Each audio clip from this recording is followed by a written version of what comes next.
I never loved you, wrote the Millionaire CEO, but 4 years later he realized who he had lost. Hi, my beautiful family. Welcome back to Mr. Peter's family.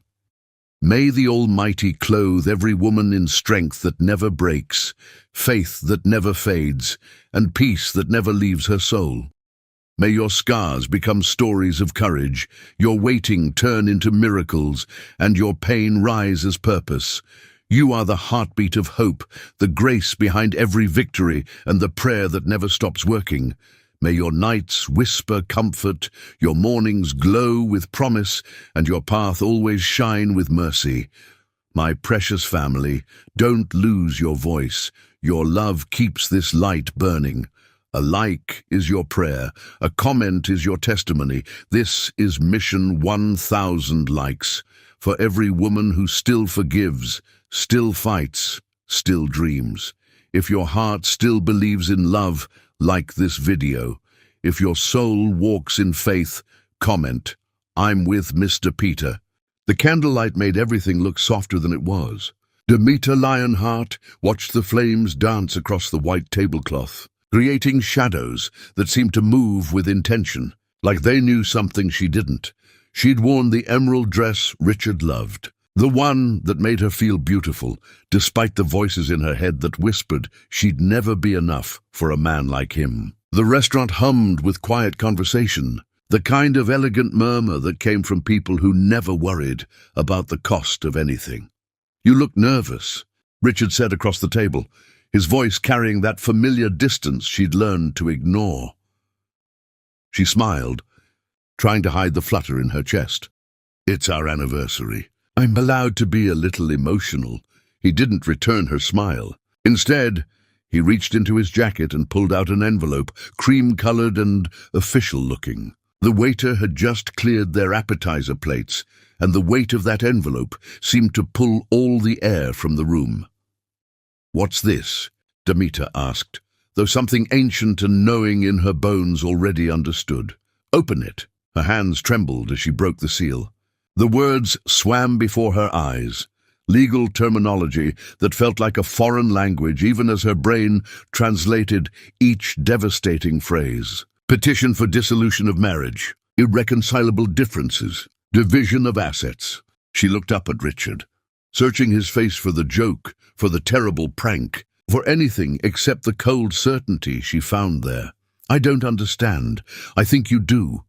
He adjusted his cufflinks, a gesture she'd seen him make 1,000 times in boardrooms when he was about to deliver bad news to someone who couldn't fight back. We both know this hasn't been working. The word came out broken. Richard, I love you. We can fix whatever's wrong. We can go to counseling. There's a letter inside, he interrupted, his tone suggesting she was wasting his time.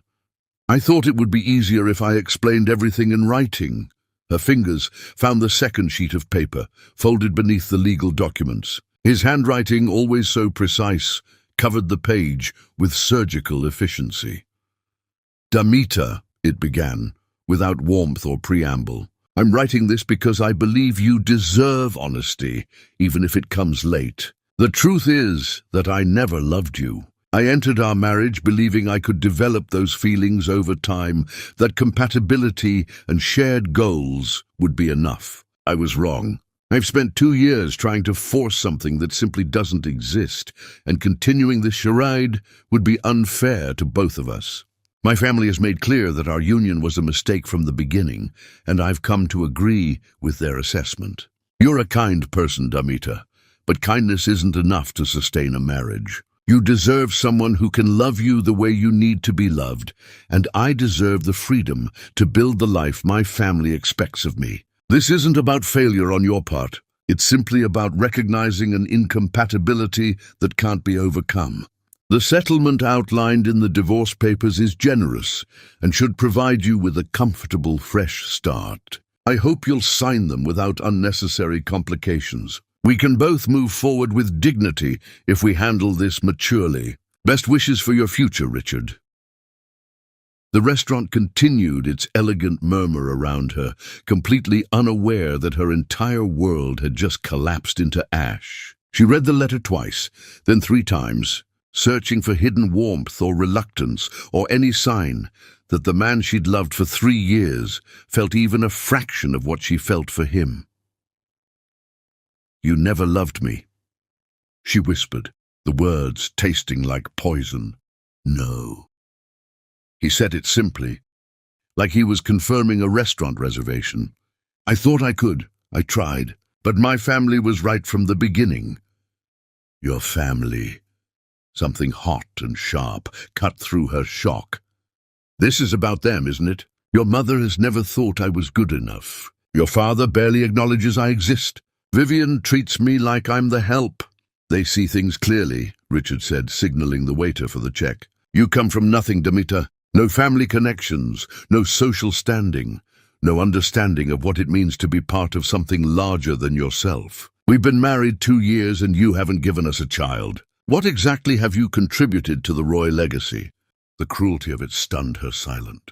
She'd spent 2 years trying to fit into his world, learning which fork to use at formal dinners, memorizing the names of business associates, volunteering at charity events hosted by women who looked through her like she was glass. She'd endured his mother's cutting comments about her clothes, her background, her failure to conceive. She'd smiled through his father's lectures about the responsibility of carrying the Roy name. She'd pretended not to notice how his sister introduced her to friends as Richard's wife, with an emphasis that made it clear she was a temporary inconvenience. "I thought you wanted to build something together?" she managed, hating how small her voice sounded. "You said when we got married that we'd create our own path." "I was naive." Richard stood, straightening his jacket.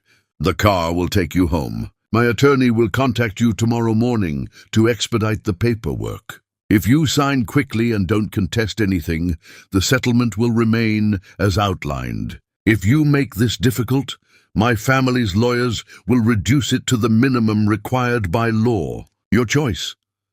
He walked away without kissing her goodbye, without looking back, without any acknowledgement that he was abandoning a woman who'd rearranged her entire existence to fit into his. Demeter sat frozen at the table, the divorce papers spread before her like evidence of a crime she didn't know she'd committed. The waiter approached cautiously. "Miss, is everything all right?" She wanted to laugh at the absurdity of the question, but instead found herself gathering the papers with mechanical precision, her hands moving without input from her shattered brain. The car Richard mentioned was waiting outside, a black sedan with a driver who wouldn't meet her eyes. He'd planned every detail of her humiliation, right down to ensuring she had transportation away from the scene of her destruction. The apartment she returned to felt like a museum of a life that no longer existed. Wedding photos smiled at her from the mantel, lies frozen in silver frames. The anniversary gift she'd bought Richard, an antique watch she'd saved for months to afford, sat wrapped on the kitchen counter, mocking her with its careful ribbon and hopeful card. She picked it up and threw it across the room, watching it shatter against the wall with a satisfaction that lasted exactly 3 seconds before the grief swallowed her whole. She collapsed onto the couch, still wearing the emerald dress, and dialed her mother's number with shaking fingers. They hadn't spoken in over a year, not since her mother had told her that marrying Richard Roy was the biggest mistake of her life. "Mama?" Her voice cracked on the word. "Demeter." Her mother's tone was cold, vindicated. "Let me guess. He threw you away. Please, I need help. I need somewhere to... I warned you. I told you that man and his family would chew you up and spit you out. But you were so sure you knew better, so convinced that love would conquer all his money and privilege. Well, now you know. Don't call here looking for sympathy. Mama, please." The line went dead. Demeter sat in the silence of her apartment, divorce papers spread across her lap, completely alone, in a way she'd never experienced before. The phone rang, making her jump. A number she didn't recognize. She answered it with desperate hope that someone, somewhere, still cared whether she survived this. "Mrs. Roy?" A woman's voice, crisp and professional.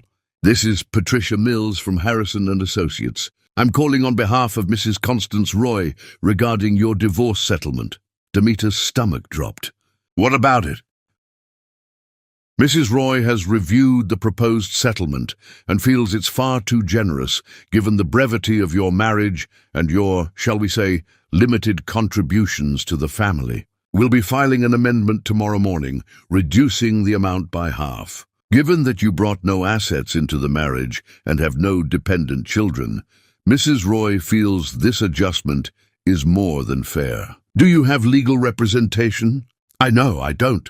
Then I suggest you review the amended documents carefully when they arrive. Fighting this would be expensive and frankly futile. The Roy family has considerable resources. Good evening, Mrs. Roy, or should I say Miss Lionheart now? The second hang-up of the night left Damita staring at her phone like it might offer an explanation for how her life had become unrecognizable in the span of 3 hours. She thought about the settlement Richard had called generous, did the math on having it reduced by half, and understood with perfect clarity that his family intended to leave her with almost nothing. The room began to spin. She stood too quickly, trying to reach the bathroom, when a sharp, tearing pain ripped through her abdomen. She gasped, doubling over, as warmth spread between her legs. Looking down, she saw blood seeping through the emerald dress, dark and undeniable. No, she whispered, though she didn't know what she was refusing, the pain, the blood, or the cosmic cruelty of losing everything in one night. No, please, no. She managed to grab her phone, dial emergency services with fingers that no longer seemed to belong to her. The operator's voice sounded distant, asking questions Damita couldn't fully process. Address, symptoms, how far along? How far along what? Damita asked, confused. Your pregnancy, Mom? How many weeks pregnant are you? I'm not. But even as she said it, she remembered the missed period she'd attributed to stress, the exhaustion she'd blamed on trying too hard to please Richard's family, the nausea she'd thought was anxiety. I don't know. I didn't know. The ambulance is 3 minutes away, ma'am. I need you to lie down and stay on the line with me. Damita lowered herself to the floor, still wearing the dress she'd chosen to celebrate love that had never existed, bleeding out the last possible piece of Richard Roy while his family's lawyers calculated how to leave her destitute. The ambulance sirens grew louder, cutting through the elegant neighborhood where she'd never belonged, announcing her catastrophe to anyone close enough to hear. As her vision blurred and darkened at the edges, one thought crystallized with perfect clarity. She was losing everything, including things she'd never known she had. The paramedics burst through the door, their efficient movements and urgent voices, the last thing she registered before unconsciousness pulled her under, away from the pain and the blood and the ruins of the life she'd tried so desperately to build. Chapter 2. The Resurrection. The darkness had texture, like velvet pressed against her eyelids. Damita existed somewhere between sleep and waking, aware of beeping machines and hushed voices, but unable to force her body back into the world. When consciousness finally dragged her to the surface, the first sensation was thirst. Her mouth felt like sandpaper, her throat raw from screaming she didn't remember doing. There you are. The voice came with a face, a woman whose exhaustion seemed carved into her features. You've been out for 3 days. We weren't sure you'd wake up. 3 days. The words didn't compute. Damita tried to sit up, but her body refused to cooperate, heavy and distant, like it belonged to someone else. Her hand moved instinctively to her stomach, expecting flatness, expecting the confirmation of loss. Wait, the woman said, catching Damita's wrist gently. Before you panic, listen to me. You're pregnant. You're still pregnant. 3 babies all fighting to stay exactly where they are. The word hit Damita like a physical blow. 3. Not 1 life growing inside her while her marriage collapsed, but 3. 3 children whose father had handed her divorce papers over anniversary dinner. 3 reasons she couldn't afford to fall apart, even though falling apart was the only thing her body wanted to do. I can't. Damita's voice broke. I don't have insurance. I don't have money. I don't have anything. We'll figure it out. The woman pulled a chair close to the bed, settling in like she had all the time in the world, despite looking like she hadn't slept in days. Right now, you need to focus on staying alive. Those babies need you to stay alive. A social worker appeared later, a thin man with kind eyes and a folder thick with forms. He explained emergency assistance programs, temporary coverage, resources for homeless pregnant women. Each word felt like a knife confirming what Demeter already knew. She was destitute, desperate, completely dependent on the mercy of systems designed to process people like her through the minimum required kindness before, spitting them back out onto streets that didn't care if they survived. The bill arrived before she was discharged. $15,000 in climbing. The number sat on the paper like a death sentence, casual and devastating. Demeter stared at it until the numbers blurred, understanding with perfect clarity that Richard's family had calculated this exact scenario. Leave her with almost nothing, ensure she drowned in debt, make certain she could never claw her way back to any kind of dignity. You need to find stable housing before those babies come, the social worker said, his tone suggesting he'd delivered this speech 100 times to women who had no ability to follow its advice. Do you have family, friends? Anyone who can help? Demeter thought about her mother's cold voice, the dial tone that had answered her plea for help. She thought about the friends she'd lost when she married Richard, relationships that couldn't survive the distance between her old life and his world. She thought about how completely alone a person could be while surrounded by a city of millions. "No," she whispered. "I don't have anyone." They discharged her with prenatal vitamins she couldn't afford and an appointment she didn't know how she'd reach. The nurse who wheeled her to the exit pressed a $20 bill into Demeter's hand, whispering that she should use it for food, not pride. Demeter took it because pride was a luxury she could no longer afford. The apartment waited for her, still decorated with the remnants of her demolished anniversary celebration. She stood in the doorway, looking at the shattered watch still scattered across the floor, and understood that this space, with its memories and its rent she could barely cover, would swallow what remained of her settlement in a matter of months. She found work the next week, lying about her condition, wearing loose clothes that hid the slight swell of her stomach, night cleaning in a corporate building, scrubbing toilets and mopping floors while the city slept 4 hours of fitful sleep before waking to nausea and exhaustion that felt like drowning. Every dollar went into a jar she kept hidden in the back of her closet, every penny saved with desperate calculation. The babies grew. Her body changed in ways that terrified and amazed her. 3 heartbeats when she finally scraped together enough for a clinic visit. 3 tiny lives that depended entirely on her ability to survive. She collapsed on a Tuesday night, 6 months into the pregnancy that was slowly killing her. The executive floor of some manufacturing building, her mop bucket overturned, cleaning solution spreading across expensive carpet while her vision tunneled and her knees buckled. The last thing she saw before hitting the ground was the security camera blinking its red eye, documenting her failure. When Demeter opened her eyes again, she was staring at an older woman with silver hair and eyes that had seen their share of catastrophes. The woman sat on the floor beside her, Demeter's head cradled in her lap, talking quietly on a phone while stroking Demeter's forehead with surprising tenderness. "Ambulance is coming," the woman said, noticing Demeter's consciousness returning. "Don't try to move. Just breathe." "I can't afford—" Demeter tried to sit up, panic overriding everything else. "Please, I can't afford another hospital bill. Please just let me—" "Hush!" The word was firm but not unkind. "You're carrying 3 babies and you just collapsed on my floor. You're going to the hospital, and we'll worry about bills after we make sure you're not dying."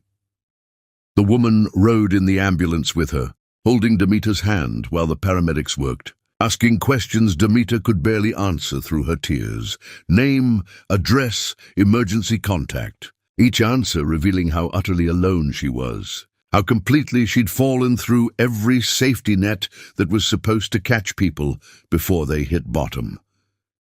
The hospital kept her overnight for observation. The babies were fine, miraculously, impossibly fine, despite their mother's body trying to shut down from exhaustion and malnutrition. The woman, who introduced herself as Octavia Reeves, returned the next morning with food that smelled like home and questions that cut through Damita's carefully constructed walls.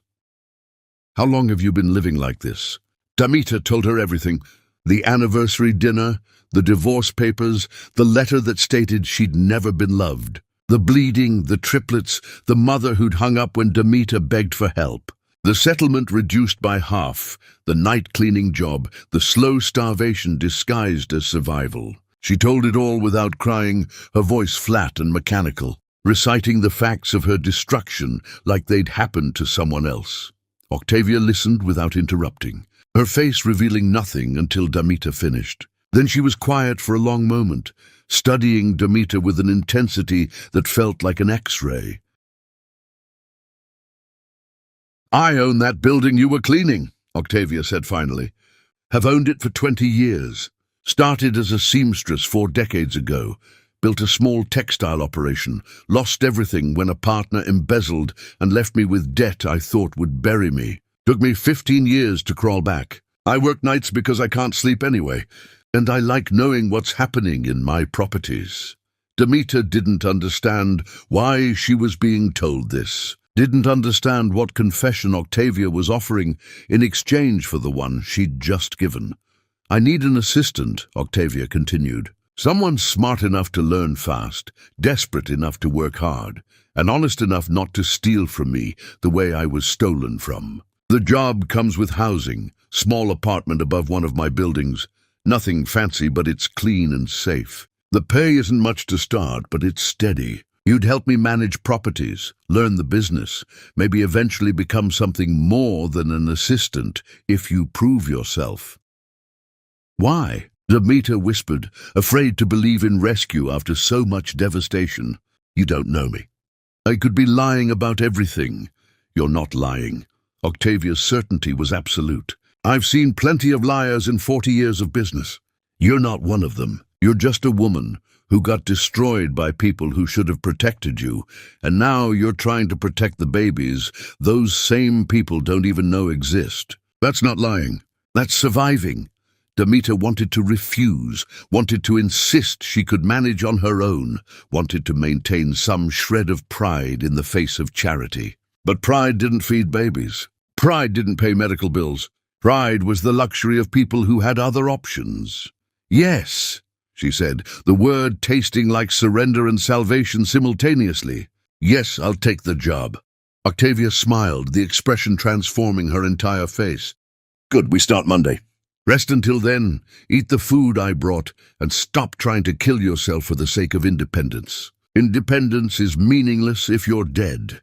The apartment above Octavia's building was small, but clean, exactly as promised. One bedroom, a bathroom with water pressure that actually worked, a kitchen with appliances that didn't require prayer to function. Damita stood in the center of the empty space and cried for the first time since Richard had handed her those papers, allowing herself one moment of complete collapse before forcing herself back together.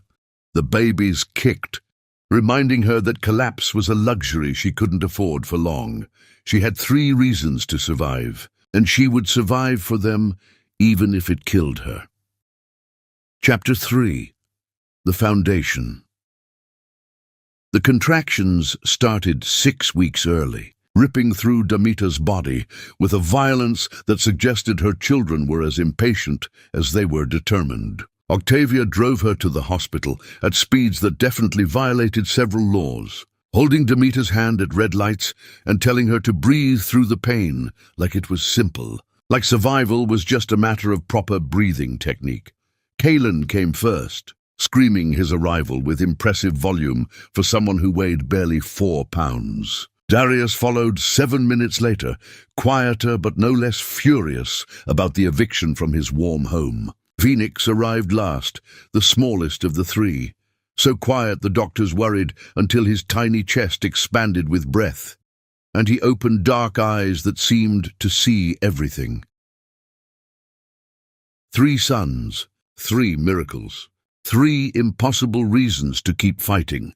Demeter held them, one at a time, because holding all 3 required more arms than she possessed, and felt something fundamental shift in her chest. These boys would never doubt they were wanted. They would never wonder if they were loved. They would never receive a letter explaining that their mother had never felt anything real for them, that their existence was a mistake she'd tried to force into meaning. They would know, every single day of their lives, that they were her entire world. The hospital kept the babies for 3 weeks while their lungs strengthened and their tiny bodies learned how to regulate temperature. Demeter spent every possible moment in the neonatal unit, talking to them through the clear walls of their incubators, singing songs she barely remembered from her own childhood, promising them futures she had no idea how to provide. Octavia visited daily, bringing food Demeter forgot to eat and encouragement Demeter desperately needed. She taught Demeter how to read property contracts while sitting beside incubators, how to identify undervalued opportunities while pumping breast milk, how to think about long-term strategy while existing in the minute-by-minute terror of premature parenthood. "You're good at this," Octavia said one afternoon, reviewing a contract Demeter had analyzed for a potential property acquisition. "You see patterns most people miss. You understand people's motivations, what they're really asking for underneath what they're saying. That's rare." Demeter didn't feel rare. She felt exhausted and terrified, and completely overwhelmed by the responsibility of keeping 3 tiny humans alive. But she absorbed everything Octavia taught her with desperate focus, understanding that knowledge was the only currency she possessed, that learning was the only way to build something her sons couldn't lose. They came home on a cold November morning, 3 car seats barely fitting in Octavia's sedan, 3 babies who seemed impossibly fragile against the violence of the world. The apartment Demeter had thought was small suddenly felt cavernous, empty spaces that needed to be filled with cribs and changing tables and all the equipment required to sustain infant life. "We'll figure it out," Octavia said, reading the panic on Demeter's face. "One day at a time, 1 hour at a time if necessary.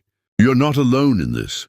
But Demeter was alone in all the ways that mattered. Alone at 3 in the morning when all 3 babies screamed simultaneously and she couldn't figure out who needed what. Alone at 5 in the morning when she finally got them to sleep and had to wake herself 2 hours later to start working. Alone in the bone-deep exhaustion that made every simple task feel like climbing mountains. She learned to function on 3 hours of sleep.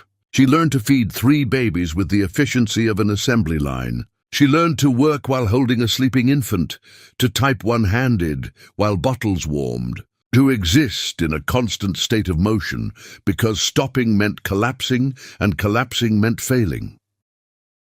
The boys grew despite their rough start. Kaylin's eyes tracked everything with intense focus, already curious about how the world operated. Darius rarely cried but watched everyone with suspicion, protective even as an infant. Phoenix smiled easily, reaching for faces with tiny hands, seeming to sense emotions in ways his brothers didn't. Demeter photographed everything. First smiles, first roles, first sounds that might eventually become words. She documented their existence obsessively, creating evidence that they were real and wanted and loved beyond measure. Evidence that would matter someday, though she didn't yet know why. Octavia offered partnership when the boys turned 1. Their first birthday, celebrated with a small cake, and Octavia's presence as the only witness. A new venture focused on ethical manufacturing, treating workers like humans, deserving dignity rather than machines to be exploited. "I'm putting up half the capital," Octavia explained, spreading papers across Demeter's kitchen table while the boys napped. "You'll put up sweat equity and your instincts. We split ownership 60-40, my favor initially, but it shifts to 50-50 once you've repaid the capital investment through profit share. Fair? More than fair. Impossibly generous." Demeter stared at the contract, at the opportunity being offered, and felt tears burn behind her eyes. "Why are you doing this?" "Because 40 years ago someone gave me a chance when I had nothing," Octavia said simply. "Because I see the same hunger in you that I had, the hunger to prove everyone who dismissed you was wrong, to build something that can't be taken away. Because those 3 boys deserve a mother who owns her own destiny, instead of renting space in someone else's." Demeter signed the papers with shaking hands, understanding that she was signing a promise to herself and her sons. She would build something that mattered. She would create security that couldn't be stripped away by cruel letters and family lawyers. She would prove that Richard Roy's inability to love her said everything about him and nothing about her worth. They named it Lionheart Industries, after the woman who'd refused to stay destroyed. The business grew slowly, carefully built on relationships rather than exploitation. Demeter had learned from watching Richard's family that empires built on cruelty eventually collapsed under the weight of their own corruption. She wanted something different, something sustainable that didn't require destroying others to succeed. She worked while the boys slept, studied contracts while they played, took them to meetings in carriers, and taught them early that their mother's work mattered because it secured their future. Galen seemed to understand first, going quiet when Demeter was on important calls, already learning to read situations. Darius remained protective, placing himself between his brothers and strangers with surprising consistency. Phoenix remained the emotional heart, the one who noticed when Demeter was overwhelmed and crawled into her lap with perfect timing. By the time they were 2, Demeter had paid off every dollar of medical debt from their births. The number in her hidden jar had grown from pennies to hundreds to thousands. Lionheart Industries had secured 3 major contracts with brands looking to improve their ethical practices. Demeter had transformed from a woman who'd nearly died on a bathroom floor into someone who commanded respect in business negotiations. She still lived in the small apartment above Octavia's building, still drove the used car she'd bought for $3,000, still wore clothes from discount stores while her sons wore quality items she found on sale. Every dollar that didn't go to essentials went into savings, into building the foundation that would ensure her boys never experienced the terror of having nothing. She read to them every night, the same routine without fail. 3 stories, 1 for each boy, letting them take turns choosing. Kalen always picked books about space and science. Darius chose adventures with heroes who protected people. Phoenix wanted stories about music and art and feelings. "You are loved," she whispered to each of them after lights out, a ritual she'd started the night they came home from the hospital. "You are wanted. You are exactly who you're supposed to be. Nothing and no one will ever make me stop choosing you." They were too young to understand the promise she was making, too young to know that she was giving them what she'd never received, absolute certainty that they mattered, that their existence brought joy rather than disappointment, that they would never have to earn love through performance or achievement. They would simply be loved because they were hers, and she was theirs, and that was enough. Meanwhile, across the city in a penthouse that cost more per month than Demeter had earned in a year of marriage, Richard Roy learned that his new wife was exactly what his family had ordered: beautiful, connected, and completely uninterested in him as a human being. Arabella Whitmore had married him for access to wealth and social position, exactly as his mother had planned. She spent his money with impressive efficiency, hosted parties that impressed the right people, and maintained a separate bedroom because she had no interest in pretending their arrangement was anything except transactional. Richard told himself this was what he wanted, what he'd always been meant to have: a wife who understood that marriage was a business arrangement rather than a fairy tale, a partnership based on mutual benefit rather than messy emotions. He didn't think about Demeter deliberately, didn't wonder where she'd ended up or whether she'd survived the divorce. didn't question why his mother seemed so satisfied by the dissolution of his first marriage, didn't examine the hollow feeling that had taken up residence in his chest and refused to leave despite having everything he was supposed to want. His mother mentioned grandchildren constantly, her tone suggesting that producing an heir was Richard's primary remaining responsibility. Arabella deflected with perfect practice, citing career considerations and social obligations, making it clear that motherhood wasn't part of their arrangement regardless of what his family expected. Richard existed in the space between what he had and what he'd convinced himself he wanted, never quite comfortable, but never uncomfortable enough to question the foundation. Until one Saturday morning when his world reorganized itself around a truth he could no longer deny, and he understood exactly what he'd destroyed when he'd handed those divorce papers across an anniversary dinner table. Chapter 4. The Intersection. The museum smelled like floor polish and the particular excitement that came from children encountering wonder for the first time. Richard Roy stood in the space exhibit, watching his nephew attempt to explain orbital mechanics to a patient docent, and wondered why he'd agreed to this Saturday morning obligation. Arabella had refused to spend her weekend at a children's museum, calling it beneath her social station. His sister Vivienne had begged, claiming her regular nanny had called in sick. Richard suspected Vivienne simply wanted a break from her own child, but family obligation demanded he help, so here he stood, surrounded by screaming kids and exhausted parents, counting the minutes until he could return to his empty penthouse. "Uncle Richard, look!" His nephew grabbed his hand, pulling him toward a model solar system where children were building planets from foam and paint. "Can we make Saturn? I want to make the rings." Richard followed, preparing to endure whatever craft activity would occupy the next hour, when he saw her, Demeter. Except it wasn't the Demeter he remembered, the quiet woman who'd tried so hard to fit into his world, who'd worn her inadequacy like an apology, who'd signed divorce papers with trembling hands and no fight. This woman moved with absolute confidence, her posture straight, her expression showing none of the desperate need to please that had characterized his ex-wife. She wore simple clothes that somehow looked expensive, her hair pulled back in a style that emphasized bone structure he didn't remember noticing before. She was laughing at something, the sound carrying across the exhibit with genuine joy.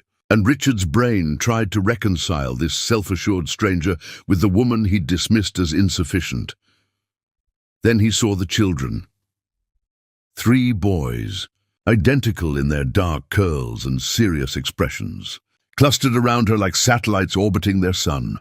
They were building something elaborate, arguing good-naturedly about planet placement, and one of them, the tallest, reached up to adjust glasses with a gesture Richard recognized because he'd seen it in mirrors his entire life. His heart stopped. The boys looked about 4, the same age they'd be if Demeter had been pregnant when he'd— No, she would have told him. She would have said something. She would have, but even as his mind tried to deny what his eyes were confirming, he watched the second boy stand protectively when another child got too close, using his body as a shield with the same instinct Richard's father had trained into him. He watched the third boy tilt his head while considering planet placement, the exact angle Richard used when solving problems. These weren't just 3 boys. These were his boys, his sons. 3 children who existed because he'd been too focused on family obligation to verify whether his wife was pregnant before handing her divorce papers like a termination notice. Demeter looked up, her eyes meeting his across the crowded exhibit. Recognition flickered across her face, followed by something that looked like steel. She didn't look angry or hurt or desperate for his acknowledgement. She looked at him like he was a stranger who meant nothing, someone whose presence barely registered in her world. "Mama, can we see the moon exhibit next?" one of the boys asked, tugging her hand. "Absolutely," Demeter said, her voice warm in a way Richard had never heard directed at him. "We can stay as long as you want. This is your day." "Our day," the tallest boy corrected, adjusting those glasses again. "You said we always make decisions together because we're a team." "You're right." Demeter's smile could have lit the entire museum. "Our day, then. What do the three of you want to do?" The boys huddled together, conferring with serious expressions, and Richard saw himself multiplied across three faces that had never looked at him. 3 lives he'd helped create and then abandoned before they'd drawn their first breath. Demeter gathered them close, kissing each dark curly head with casual affection that suggested this was routine, that these boys had never once questioned whether they were loved. They walked toward the exit, moving as a unit, and not one of them looked back at Richard because they had no idea who he was. He stood paralyzed in the space exhibit, surrounded by children building planets, understanding with devastating clarity that he'd lost something infinitely more valuable than any contract or inheritance. His nephew tugged his hand, asking about Saturn's rings, and Richard couldn't remember why that mattered, or why anything had ever mattered, except the 3 boys who'd just walked away calling someone else their entire world. "Uncle Richard, are you okay? You look weird." Richard forced his attention back to the child in front of him, the only boy who called him uncle, who had any claim to his attention. But his mind was calculating timelines, remembering the exact date he'd handed Demeter those papers, understanding that she'd been newly pregnant and neither of them had known. She'd bled that night. He'd heard later from his mother, mentioned casually, dismissed quickly, that Demeter had some kind of medical emergency after signing the papers. His mother had seemed satisfied by this information, like it confirmed Demeter's fundamental weakness. Had she almost lost them? Had she nearly died while he'd been sleeping soundly in his penthouse, satisfied that he'd handled a difficult situation with appropriate efficiency? The questions multiplied faster than Richard could process them. Why hadn't she told him? Why hadn't she demanded support? Why hadn't she fought for anything instead of just disappearing? "Because you gave her divorce papers on your anniversary," his conscience whispered. "Because you told her you never loved her. Because your family reduced her settlement and made sure she had nothing. Because you destroyed her so thoroughly that asking you for help probably felt like volunteering for further destruction." Richard's nephew eventually pulled him through the rest of the museum exhibits, chattering about space and planets and all the things children found fascinating. Richard responded automatically, his mind elsewhere, his entire understanding of the last 4 years collapsing into a truth he could no longer avoid. He was a father. Had been a father for 4 years without knowing it, without being present for a single moment of his children's lives. Demeter had carried triplets alone, had presumably nearly died alone, had built whatever life she was now living alone because he'd made clear she meant nothing to him. The woman he'd seen in that museum hadn't looked like she needed anything from anyone. She'd looked complete, successful, entirely self-sufficient. Her sons had looked happy, confident, secure in ways that suggested they'd never once felt unwanted. Demeter had taken his cruelty and his abandonment and had somehow transformed it into fuel for resurrection rather than destruction, and he'd never even known to look for her. Never thought to check whether his discarded wife might be carrying his children. Never considered that his family's dismissal of her might have consequences that extended beyond a difficult quarter of awkward social moments. Richard took his nephew home, endured his sister's grateful thanks, and returned to his penthouse alone. Arabella was at some charity luncheon, performing the social obligations she'd married him to access. The empty apartment echoed with everything he'd convinced himself he wanted: space, quiet, freedom from emotional complication. He pulled out the divorce papers from 4 years ago, studied the date, and did math. He should have done years earlier. The timeline fit perfectly. Demeter would have been barely pregnant when he'd handed her those papers, probably hadn't even known herself. She'd signed them anyway, had taken his cruelty and his family's reduction of her settlement, and had walked away to build a life he'd known nothing about, had nearly died, if his mother's casual mention was accurate, and had survived to raise 3 sons who looked exactly like him, but had no idea he existed. Richard sat in his expensive penthouse, surrounded by everything his family had told him mattered, and understood that he'd destroyed something irreplaceable while believing he was making a practical decision. Somewhere across the city, 3 boys were probably eating dinner with their mother, laughing about their day at the museum, completely secure in their world, and Richard was the villain in their origin story, the man who'd abandoned their mother before they were born. The realization sat in his chest like a stone, heavy and permanent, changing the shape of everything he'd believed about himself. Chapter 5. The Unraveling. Sleep became impossible. Richard lay in his bed, staring at ceiling shadows, while Arabella slept soundly in her separate room, and all he could see were 3 pairs of dark eyes that looked exactly like his own. 3 boys building planets at a museum, their small hands covered in paint, their faces lit with joy he didn't remember ever feeling as a child. He hired the investigator Monday morning, knowing it made him exactly the kind of man he'd always despised. Marcus Chen came recommended by a colleague who'd used him during a bitter custody dispute. Richard told himself he just needed confirmation, just needed to know for certain before taking action. The lies we tell ourselves are always the most dangerous ones. The report arrived within a week, comprehensive and devastating. Hospital records from the night Demeter had been rushed to emergency, bleeding heavily from complications neither of them had known existed. Records showing she'd spent 3 days unconscious while doctors fought to save her and the triplets she was carrying. She'd coded once on the operating table, her heart stopping before they'd shocked her back to life. Richard read every word with growing horror. The babies had been in distress, their survival uncertain. Demeter had woken up alone to discover she was carrying 3 children, whose father had just told her he'd never loved her. Financial records showed the reduced settlement his mother had arranged, tracking every dollar Demeter had saved while working as a night cleaner. Photographs of her collapsed on an office floor, 6 months pregnant, her body unable to sustain the impossible workload. Medical bills climbing into tens of thousands while she'd scraped together pennies.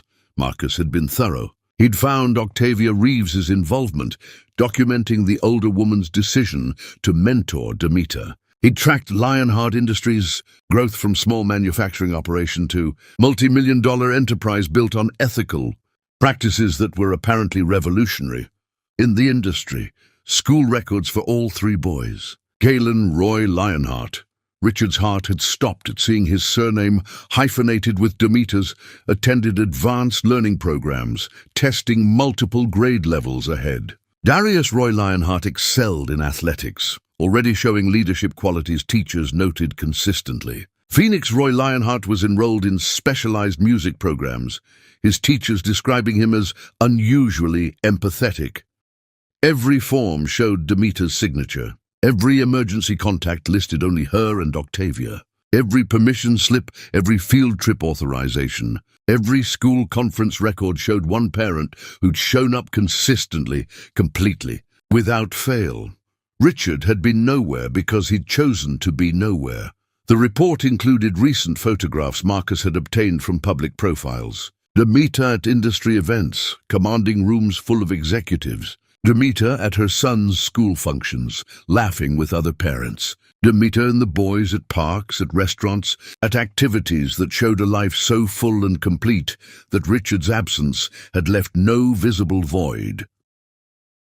Marcus had noted in his summary that Demeter had built comprehensive support systems. Children showed no signs of paternal absence, awareness, or distress. Family unit appeared self-sufficient and stable. Legal consultation suggested parental rights claim would be complicated by duration of absence and mother's documented sole support.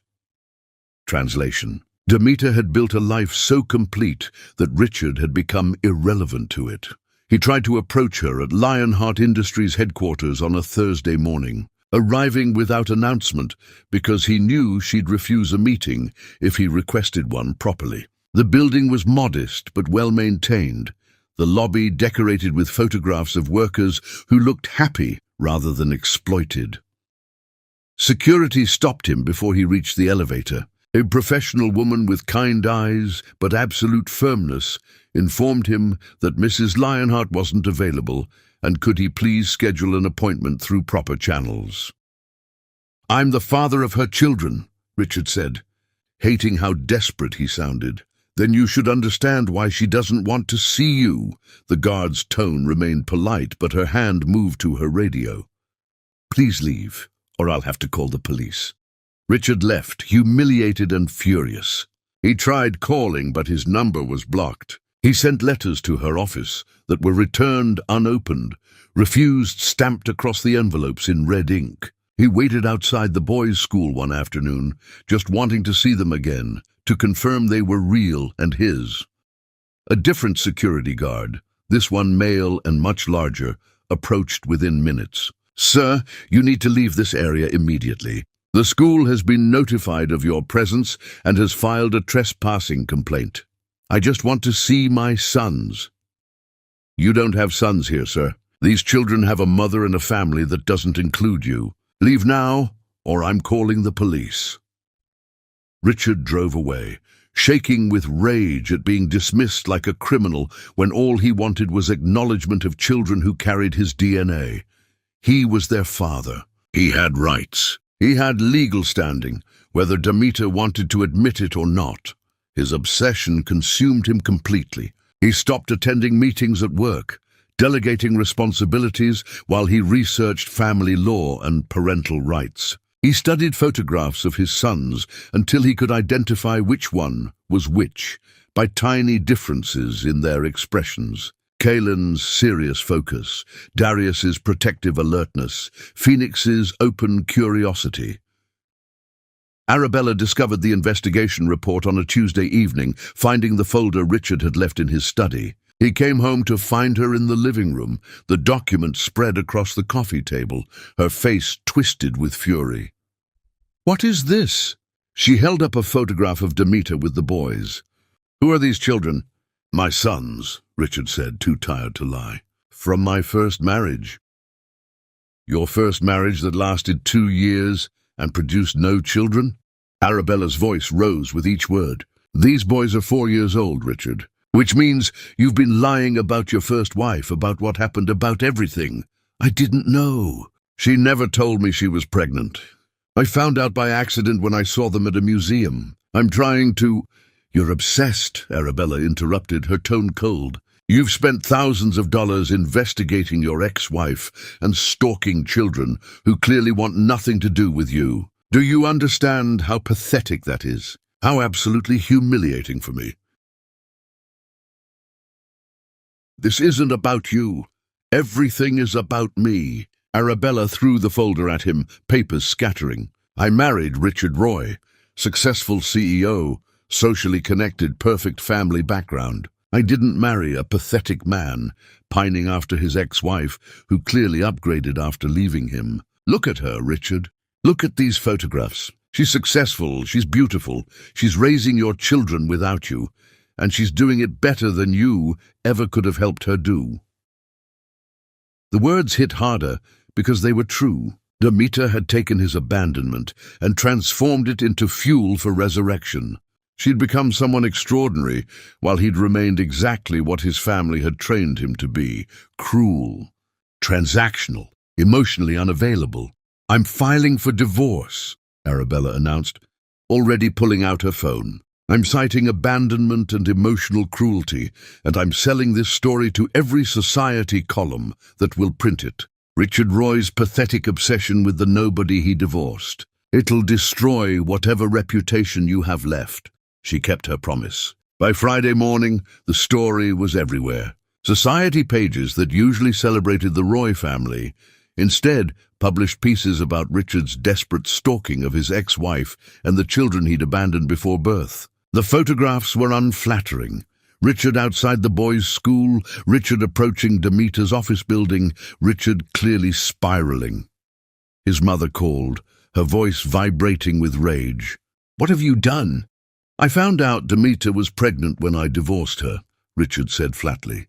"I have 3 sons I never knew existed. Your lawyers made sure she had almost nothing. She nearly died from pregnancy complications the night I gave her those papers." "Did you know that?" "She should have told you she was pregnant," Constance replied without sympathy. "She chose to hide them out of spite. This is her fault, not ours. She didn't know she was pregnant when I divorced her. And even if she had known, why would she tell the man who just informed her he never loved her? Why would she ask for help from the family that cut her settlement in half? We did what was necessary to protect you from an unsuitable match. If she produced children afterward, that was her choice and her responsibility. Those boys aren't Roy heirs. They're bastards born to a woman who wasn't good enough for this family." Richard hung up on his mother for the first time in his life. His father called next, demanding Richard assert his parental rights immediately. The boys were Roy bloodline, Roy legacy, Roy future. Their existence changed everything. They had to be brought into the fold, taught properly, raised with understanding of their heritage. "They don't need our heritage," Richard said. "They have a mother who actually loves them." Harrison Roy's response was swift and vicious. If Richard wouldn't claim his sons properly, the family would do it for him. They filed for grandparents' rights, claiming the boys were being denied their heritage and financial legacy. They hired attorneys who specialized in custody warfare, prepared to destroy Demeter's reputation to gain access to children who carried Roy blood. The legal notice was delivered to Lionheart Industries on a Monday morning. Richard knew, because his father called to inform him they'd taken action, that the family would succeed where Richard had failed. Demeter's response arrived 3 days later, delivered through her attorney Justice Ramsey. Richard opened the envelope with shaking hands, expecting anger or desperation. Instead, he found a single paragraph that destroyed his family's case before it began. Richard Roy voluntarily and completely terminated all parental rights and responsibilities through documented abandonment. He divorced his wife without investigating her condition or circumstances. He made no attempt at contact or support for 4 years. He demonstrated through clear action and written statement that he desired no family connection. His parents actively worked to ensure his ex-wife had minimal resources, demonstrating malicious intent toward her well-being. The children in question have never met Richard Roy, have no relationship with him, and have been raised in a stable, loving environment without his presence or financial support. Mr. Roy and his family have no legal or moral claim to children they deliberately chose to know nothing about. Any further harassment will result in restraining orders and legal action for emotional distress. Richard read it 3 times, each word confirming what he already knew. He destroyed his chance at knowing his sons before they were even born, and no amount of legal maneuvering would undo what he'd done. His family didn't accept defeat gracefully. They launched a coordinated campaign to destroy Demeter's reputation, appearing on television to suggest she'd deliberately hidden the pregnancy, spreading rumors in elite circles about her fitness as a mother, leaking carefully edited information designed to make her look unstable and vindictive. Richard watched his mother on a morning show, makeup-perfect voice dripping with false concern. Those boys deserve to know their heritage, their family, their father. It breaks my heart that they're being used as weapons by a bitter ex-wife. He watched his sister at society functions, poisoning conversations with suggestions that Demeter had been unfaithful during the marriage, implying the boys might not even be Richard's biological children. And through it all, Demeter remained silent. She didn't respond to the attacks, didn't defend herself in public, didn't engage with the Roy family's increasingly desperate attempts to provoke her. She simply focused on protecting her sons, pulling them from their current school temporarily, hiring additional security, and building an overwhelming legal defense that would end the Roy family's assault permanently. Justice Ramsey was preparing for war, and Richard's family had no idea they'd already lost. Chapter 6. The Warfare. The attacks intensified over the following months. Constance Roy appeared on talk shows, her performance carefully calculated. A concerned grandmother denied access to her grandsons, tears glistening but never quite falling, voice trembling with manufactured emotion. She suggested Demeter was isolating the children, depriving them of their rightful legacy, using them as pawns in a vendetta. "Those boys deserve to know their father," Constance said during one particularly dramatic interview.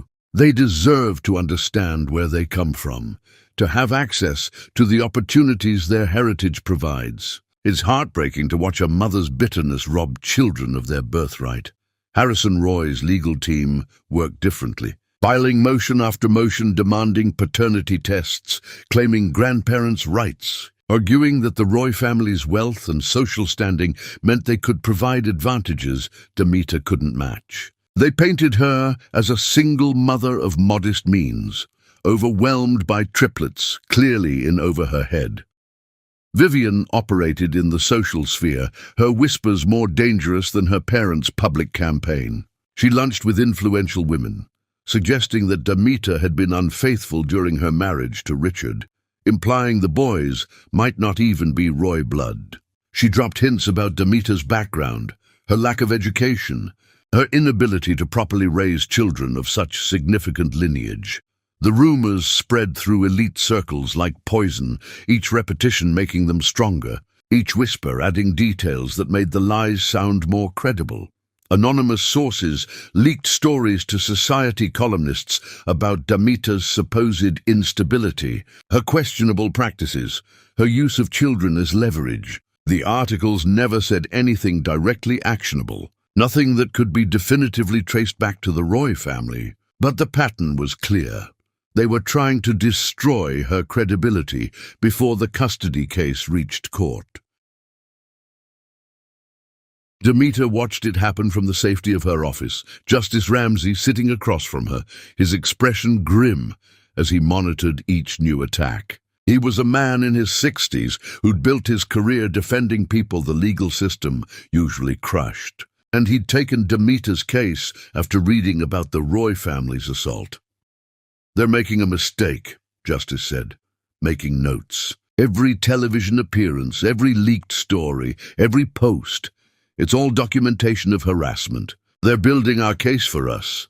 They're trying to destroy me before we ever get to court," Demeter replied, her voice steady despite the exhaustion pulling at her. "They want me to break, to respond emotionally, to give them something they can use.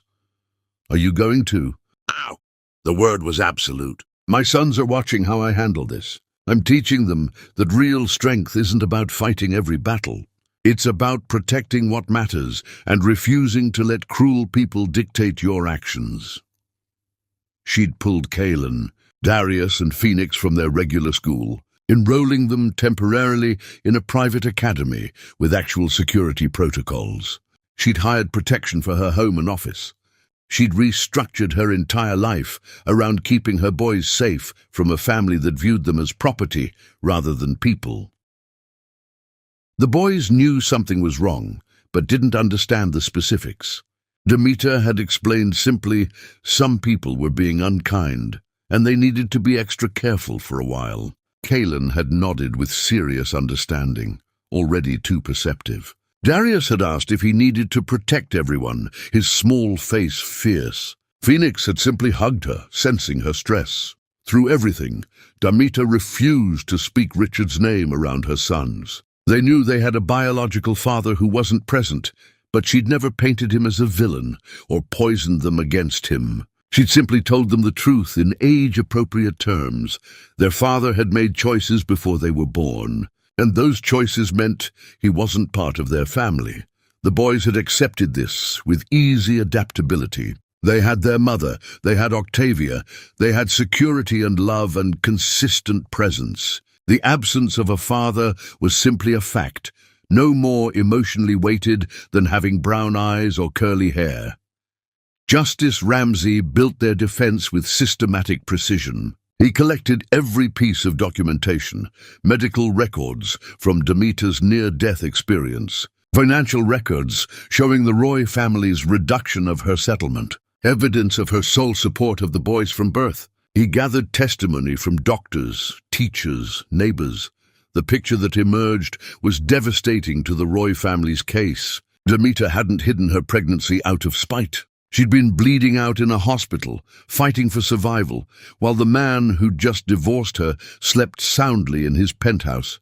She'd sent letters in those early months, letters Justice had obtained copies of, begging for help with medical bills, asking if Richard wanted involvement in his children's lives, letters that had been returned as undeliverable, intercepted by someone who'd made sure they never reached their intended recipient.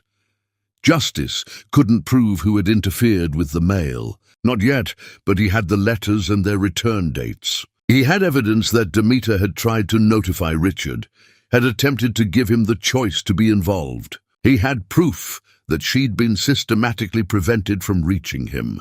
"This changes everything," Justice said when he'd confirmed the letter's authenticity.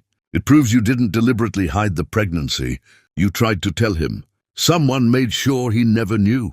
Demeter had suspected Constance Roy from the beginning. The timing was too perfect, the interception too efficient. But suspicion wasn't proof, and without evidence, the accusation would sound like desperate deflection. So Justice built the case on what they could prove: Richard's abandonment, the Roy family's cruelty, Demeter's complete devotion to her sons, and the boys' stability in a home that had never included their biological father. During this warfare, Tobias Sterling reappeared in Demeter's life properly. They'd met casually 2 years earlier at a community event, where Demeter had been sponsoring youth programs. He was an architect, a widower who'd lost his wife to cancer, a man who'd learned that grief either destroyed you or taught you what actually mattered. He'd admired Demeter from a distance, respecting the walls she'd built around herself and her sons, understanding that trust wasn't given lightly by someone who'd been destroyed by the person she'd loved most. When the media attacks began, Tobias reached out professionally. His architectural firm specialized in secure facilities, and he wanted to help redesign protection at Demeter's home and office. His approach was respectful, boundaried, asking nothing but offering genuine assistance. Demeter accepted cautiously, her ability to trust men thoroughly destroyed by Richard's betrayal. But Tobias proved reliable. He showed up when he said he would. He delivered what he promised. He treated her sons with natural kindness, never overstepping, never trying to force connection. Kaelin watched him with analytical focus, clearly evaluating whether this man posed a threat. Darius remained suspicious, his protective instincts on high alert around any male who approached their mother. Phoenix was the first to warm up, responding to Tobias's gentle manner and genuine interest in the piano compositions Phoenix was starting to create. "You don't have to like me," Tobias told Darius one afternoon, when the boy had positioned himself physically between Tobias and Demeter. "Your job is to protect your mom and your brothers. That's important work. I respect that you take it seriously." Darius had studied him for a long moment before nodding, some tension leaving his small shoulders. Tobias had just given him permission to maintain boundaries while acknowledging his protective role as valuable rather than problematic. The man understood children in ways Richard never had. Tobias helped them find a new school with proper security protocols, a place where the boys could learn without fear of photographers trying to get quotes from 4-year-olds. He redesigned their home security system, adding layers of protection that allowed Demeter to sleep without jumping at every sound. He simply showed up consistently and without demands. "Why are you doing this?" Demeter asked him one evening after he'd spent 3 hours helping install new locks on her office building. "You barely know me. My life is complicated and messy, and being associated with me right now means dealing with the Roy family's attacks." "My wife died slowly," Tobias said, sitting beside her on the office steps. "Months of watching her suffer, knowing I couldn't fix it, feeling helpless while the person I loved most disappeared piece by piece. I learned that there's no nobility in standing aside when you could help. If I can make your life even slightly easier right now, why wouldn't I? Most people would run from this situation. Most people are cowards." He smiled, the expression sad but genuine. "My wife taught me that showing up matters more than grand gestures. That consistency is love in its most practical form. I'm just showing up, Demeter. No expectations, no demands. Just showing up because you deserve support." Demeter felt something shift in her chest, a loosening of the armor she'd worn since Richard's betrayal. Tobias wasn't trying to rescue her. She was clearly rescuing herself. He was simply offering to stand beside her while she did it, and that distinction made all the difference. The boys began calling him Uncle Tobias without prompting, a title he accepted with quiet pleasure. He attended Darius's soccer games and Kaylin's science fair and Phoenix's music recitals, always in the background, never demanding attention, simply present in the way that mattered most. As the court date approached, the Roy family's attacks reached their peak. Constance Roy held a press conference claiming she'd discovered evidence of Demeter's instability. Harrison Roy's lawyers filed an emergency motion demanding immediate grandparents' rights. Vivienne gave an exclusive interview suggesting the children were being coached to hate their father's family. Justice Ramsey let them dig their own graves. Every public statement, every leaked story, every desperate attempt to control the narrative was added to their documentation of harassment. The Roy family was proving exactly why they shouldn't have access to children they viewed as possessions. "They're scared," Justice explained to Demeter as they prepared for court. "They know their case is weak, so they're trying to win through intimidation. It won't work. The judge will see through it." What if she doesn't? Demeter's fear was rational. The Roy family had money, influence, and generations of power. What if being right isn't enough? Then we appeal. And we keep appealing until we find a judge who values children over legacy. Justice's certainty was absolute. "Those boys are yours, Demeter. You built them from nothing, kept them alive through impossible circumstances, gave them everything they needed to thrive. No court can look at the evidence and conclude they'd be better off with a family that spent months trying to destroy their mother." Demeter wanted to believe him, but she'd learned through bitter experience that justice wasn't always just, that power often triumphed over right. Still, she'd fought too hard to surrender now.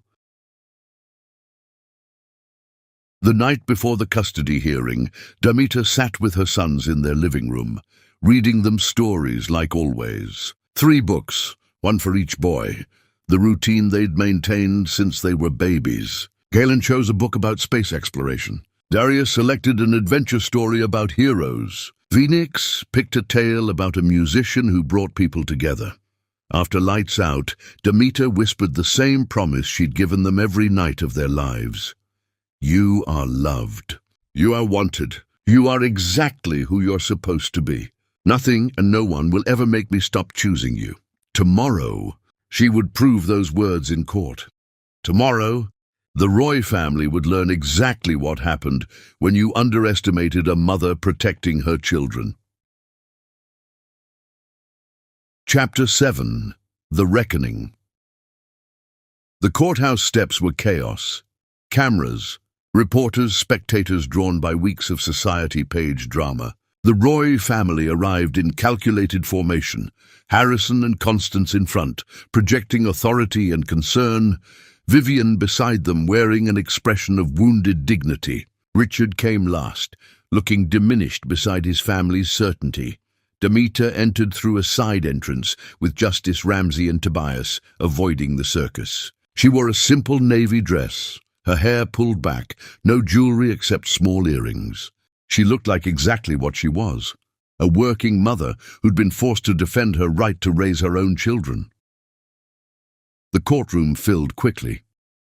The judge was a woman in her 50s named Margaret Osei, known for no-nonsense rulings and little patience for family warfare built on ego.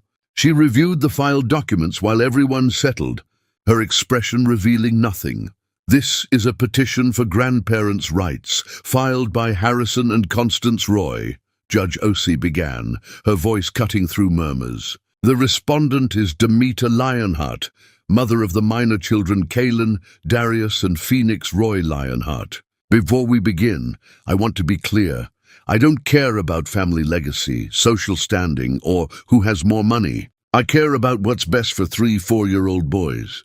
Everyone understand?" The Roy family's lead attorney stood, immaculate in his expensive suit. "Your Honor, my clients simply want access to their grandchildren. They've been denied any relationship with boys who are their direct descendants." "I asked if you understood my priorities," Judge Osei interrupted. "Not for your opening statement. Sit down." The attorney sat. Justice Ramsey rose when called, his approach methodical. He started with Richard's letter, the one stating he'd never loved Demeter, that their marriage was a mistake, that he was divorcing her on what she'd believed was their anniversary. He submitted it as evidence, reading key passages aloud. "Mr. Roy wrote this letter while his wife was newly pregnant, though neither knew it at the time," Justice explained. "He stated clearly that he never loved her, that he was ending their marriage at his family's insistence. The next documented event is Mrs. Lionheart being rushed to emergency, hemorrhaging from pregnancy complications, where she nearly died." He submitted medical records next. The emergency room forms showing Demeter had arrived bleeding and unconscious. The surgical notes documenting how they'd fought to save her and the triplets. The code blue when her heart had stopped. The 3 days she'd spent unconscious. During this time, Justice continued, Mr. Roy made no attempt to check on his ex-wife's well-being. He was unaware of her medical emergency. The question is why? He produced the letters Demeter had sent in those first months, 3 attempts to reach Richard, explaining she was pregnant with triplets, asking for help with medical bills, inquiring whether he wanted any involvement. All 3 had been returned as undeliverable. Mrs. Lionheart tried to notify the children's biological father, Justice said. Someone ensured those notifications never reached him. We may never prove who intercepted this mail, but the fact remains. Mrs. Lionheart attempted communication that was systematically prevented. The Roy family's attorney objected, claiming the letters could be fabricated. Justice produced postal receipts, tracking information, and testimony from the postal worker who'd returned them despite the address being correct. For 4 years, Justice continued, Mrs. Lionheart raised these boys alone. She worked while pregnant, collapsed from exhaustion, nearly died multiple times. She was homeless briefly. She slept 4 hours a night while working and caring for premature triplets. She built a successful operation from nothing while ensuring her sons never once felt unloved or unwanted. He called witnesses. The emergency room doctor who'd saved Demeter's life testified about the severity of her condition. Octavia Reeves described finding Demeter collapsed at work, 6 months pregnant, and slowly killing herself through exhaustion. Teachers testified about Demeter's complete involvement, every conference attended, every permission slip signed promptly, every school event where she showed up despite managing a demanding schedule. Pediatricians confirmed the boys were healthy, well-adjusted, showing no signs of neglect. These children have never met their biological father, Justice said, his tone sharp now. They don't know the Roy family because the Roy family chose not to be known. Mr. Roy divorced his wife without investigating whether she might be pregnant. He made no attempt at contact for 4 years. The Roy family's attorney called Richard to testify, clearly believing he'd generate sympathy. It backfired spectacularly, Mr. Roy. When did you learn you had children? 3 months ago. I saw them at a museum with their mother. And what was your reaction? I was shocked. I didn't know Demeter was pregnant when I divorced her. Did you attempt to verify whether she might be pregnant before filing for divorce? No, it didn't occur to me. You were married for 2 years, trying to conceive during that time, according to your earlier testimony. Yet it didn't occur to you to verify your wife's condition before divorcing her. Richard had no good answer. Justice cross-examined methodically, walking Richard through every decision that had led to this moment. The divorce initiated on their anniversary, the letter stating he'd never loved his wife, the complete absence of follow-up or concern for her well-being. Mr. Roy, do you know when Mrs. Lionheart nearly died from pregnancy complications? I learned recently. My mother mentioned it years ago, but I didn't think. You knew your ex-wife had some kind of medical emergency and you didn't investigate. I thought it was minor. I didn't realize you didn't care enough to verify. Silence. Mr. Roy, have you met your sons? No, their mother won't allow it. Have you tried to build a relationship with them?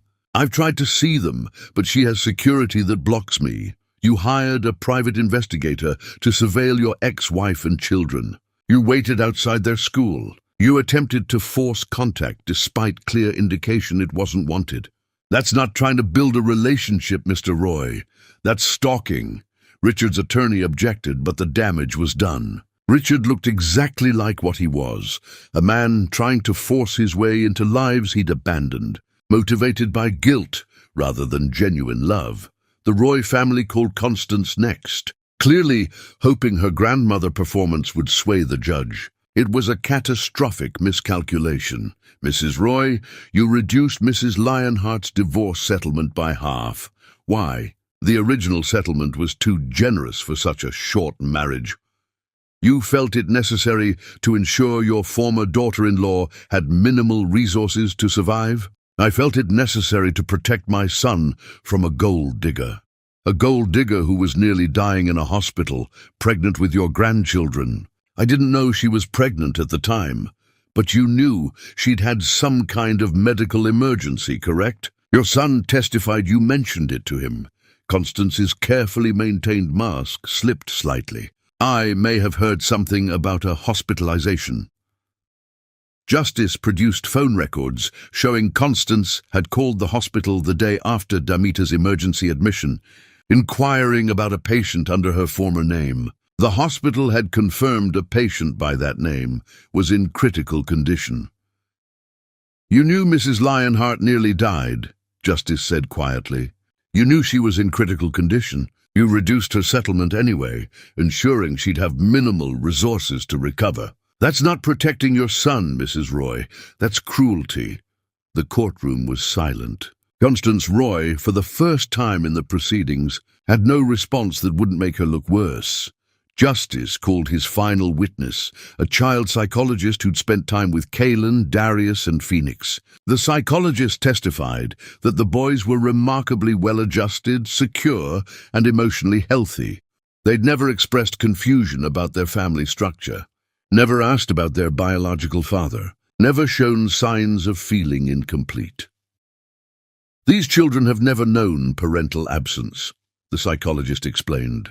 Their mother has provided such complete love and security that they've never felt a void. Introducing a biological father and his family at this point would be disruptive and potentially harmful, especially given the family's demonstrated hostility toward their mother. Judge Osei listened to everything, her expression unreadable. When testimony concluded, she took a recess to review evidence. The wait was excruciating. 90 minutes while Demeter sat in a small room with Justice and Tobias, unable to eat or drink or think about anything except her sons. When they returned to the courtroom, Judge Osei's expression was ice. I've reviewed all evidence and testimony, she began. This is one of the clearest cases I've encountered. Mr. Roy made a deliberate choice to end his marriage without investigating his wife's circumstances. He wrote a letter stating he never loved her. These weren't mistakes. They were conscious decisions with foreseeable consequences.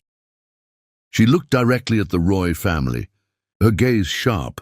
"Mrs. Roy, you reduced the settlement specifically to ensure Mrs. Lionheart would struggle financially. You knew she'd been hospitalized, and you chose to make her survival harder. That demonstrates malicious intent." Judge Osei's voice grew harder. For 4 years, the Roy family made no attempt to contact these children, to verify their well-being, to offer support. Only when Mr. Roy accidentally encountered them did this family suddenly decide they cared about grandchildren they'd spent years ignoring. That's not love. That's ego. She looked at the custody petition like it personally offended her. The law recognizes abandonment. Mr. Roy had every opportunity to investigate whether his wife might be pregnant. He chose not to. The statute of limitations for claiming parental rights has passed because Mr. Roy made deliberate choices that terminated those rights through inaction. Judge Osei's ruling was absolute. Petition for grandparents' rights is denied. Permanently, Mr. Richard Roy's parental rights are terminated through abandonment. The Roy family is prohibited from contacting the minor children or their mother without explicit written permission. Restraining orders are granted. The Roy family will pay all legal fees incurred by Mrs. Lionheart's defense, plus damages for harassment. She paused, her gaze sweeping across the Roy family. This family made choices, cruel, deliberate choices that destroyed a vulnerable woman and abandoned 3 innocent children. You don't get to repair that damage because you suddenly decided those children might be useful. "Get out of my courtroom!" The gavel fell with devastating finality. Damita sat motionless, Justice's hand on her shoulder, trying to process that she'd actually won. The Roy family looked stunned. Richard sat with his head in his hands, the weight of his choices finally crushing him. Damita went home to her sons, who were waiting with Octavia, completely unaware that their future had just been secured. "Mama!" Phoenix ran to her first. "Did you win?" "Yes, baby. We won. Does that mean the mean people will leave us alone now?" Kalen asked, his serious face showing concern. "Yes, we're safe now. All of us." Darius nodded with satisfaction. "Good. Uncle Tobias said we were going to be fine, but I wanted to make sure." That night, Damita read her sons their 3 stories, kissed each forehead, and whispered the words they'd heard every night. "You are loved. You are wanted. You are exactly who you're supposed to be. Nothing and no one will ever make me stop choosing you." But this time, the words carried different weight. They were legally protected now. Across the city, Richard returned to his penthouse alone. His family had disowned him, blaming him for the loss and the public humiliation. Arabella's divorce was proceeding with vicious efficiency. His professional reputation was destroyed. He'd lost everything: wife, family, respect, legacy. But more devastating than any of that, he'd lost something he'd never actually had: the chance to know 3 extraordinary boys who would grow up without him because he'd made every wrong choice when it mattered most. He pulled out the photographs from the investigator's report. Kalen, with his serious expression and curious mind. Darius, with his protective stance and fierce loyalty. Phoenix, with his open heart and creative soul. 3 sons who would never call him father because he'd never earned the title. Richard understood now that this was justice. Not the court's ruling, though that had been fair. The real justice was living the rest of his life knowing exactly what he'd thrown away when he'd handed divorce papers across an anniversary dinner table without caring enough to verify whether his wife might be carrying his children. Some mistakes couldn't be fixed. Some damage couldn't be repaired. Some choices echoed forever, and Richard Roy would spend the rest of his life hearing that echo. Chapter 8. The Renaissance. The court victory transformed Damita's public profile in ways she'd never anticipated. Her story resonated beyond society pages and legal circles, touching something raw in people who'd survived abandonment, divorce, single parenthood, or the crushing weight of starting over with nothing. She received thousands of messages from women who saw their own struggles reflected in hers, who'd been told they weren't enough, who'd rebuilt lives from ashes.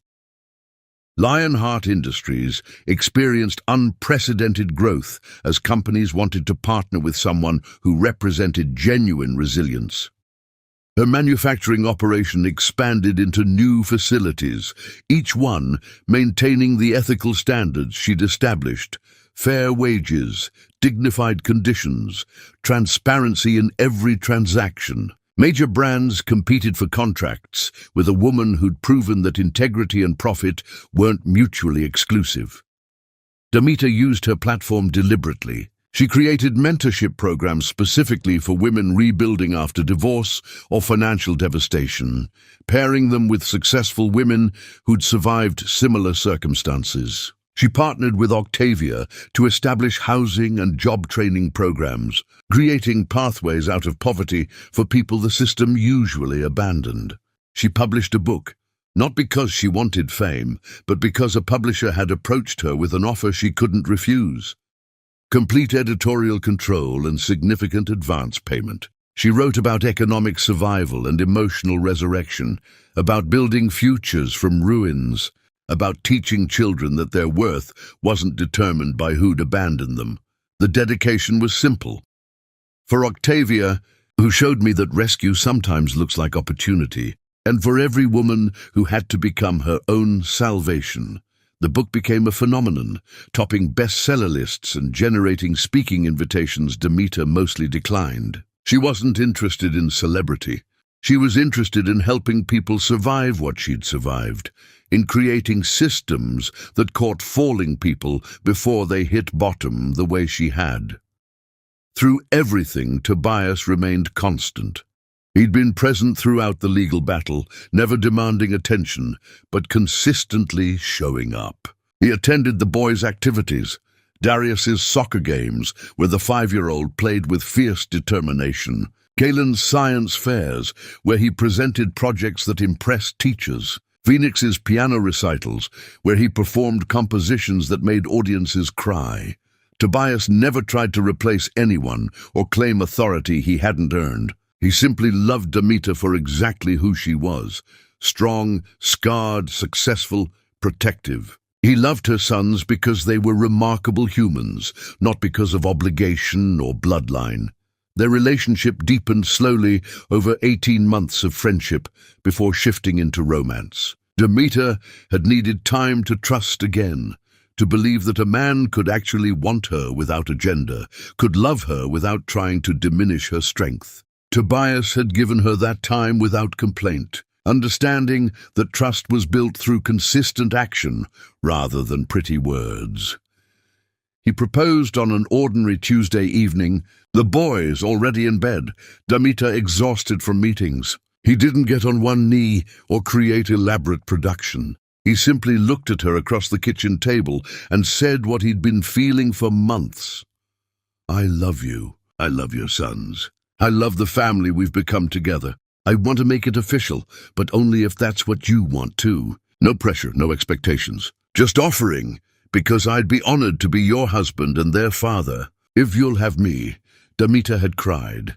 The good kind of tears that came from finally believing that love didn't have to be transactional, that partnership could be genuine, that she deserved someone who chose her every single day.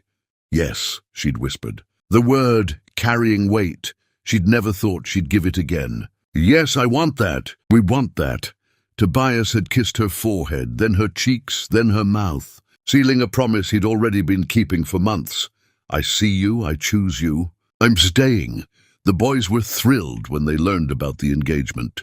They'd been calling Tobias uncle for over a year, but the prospect of making him officially part of their family delighted them. "Does this mean you'll be our dad?" Phoenix asked, his voice hopeful.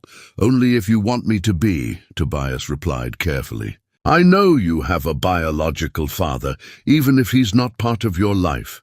I'm not trying to erase that or replace anyone. I'm just hoping you'll let me be the dad who shows up, who's here for all the important things and all the ordinary things, too." Kalen considered this with his characteristic seriousness. "Our biological father made a choice not to be in our lives. You've made a choice to be in our lives. Those are different things. We'd like you to be our dad, the real kind who actually does the job." Darius nodded agreement, his protective instincts clearly satisfied. "You keep promises. You show up when you say you will. You're nice to our mom and you teach us stuff. That's what dads are supposed to do, right?" Tobias had to clear his throat before answering, his eyes bright. "Yeah, buddy. That's exactly what dads are supposed to do. And I promise I'll keep doing all of that every day for as long as you'll let me." The wedding was planned for autumn, 6 months away, giving them time to create something intimate and meaningful. Demeter wanted the ceremony to focus on family, on the community of people who'd supported her through her darkest moments. Her guest list included the women from her mentorship programs, the teachers who'd advocated for her sons, the people who'd believed in Lionheart Industries when it was just a dream. Tobias's family welcomed Demeter and the boys with open arms, never once making her feel like she was less than because of her background or her divorce. His parents treated the boys like biological grandchildren. His siblings accepted them into family gatherings without hesitation. The boys helped plan the ceremony with surprising enthusiasm. They wanted to be junior groomsmen, wearing suits they got to help select. They wanted to write a speech thanking Tobias for choosing them. They wanted their Mother's Day to be perfect because she'd made every day of their lives feel special.